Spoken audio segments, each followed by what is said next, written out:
Azərbaycan Dövlət Su Ehtiyatları Agentliyinin sədri Füzuli şəhərində vətəndaşlarla görüşüb. Prezident İlham Əliyevin tapşırıq və tövsiyələrinə əsasən Mərkəzi İcra Hakimiyyəti orqanlarının rəhbərləri bölgələrdə vətəndaşların qəbulunu keçirir.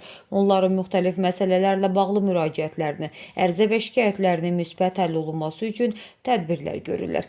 Tərtib edilən qəbul cədvəlinə müvafiq olaraq Azərbaycan Dövlət Su Ehtiyatları Agentliyinin sədri Zaur Mikailov iyulun 17-də Füzuli şəhərində Füzuli, Ağdam, Xocavənd və digər rayonlardan olan vətəndaşları qəbul edib, onların müraciətlərini dinləyib, ərizə və şikayətlərinə baxıb. Sədr Mikailov hər bir vətəndaşın müraciətini diqqətlə dinləyib, qaldırılan məsələlərin hər tərəfli öyrənilməsi və qanunvericiliyin tələblərinə uyğun qısa müddətdə həll edilməsi üçün müvafiq tapşırıqlar verib. Müraciətlərə əsasən içməli su təchizatının və kanalizasiya sistemlərinin yenidən qurulması, işə qəbul və digər məsələlərlə bağlı olub. Vətəndaşların müraciətlərinin bir qismi yerindəcə həllini tapıb, qaldırılan bəzi məsələlər isə araşdırılması üçün nəzarətə götürülüb.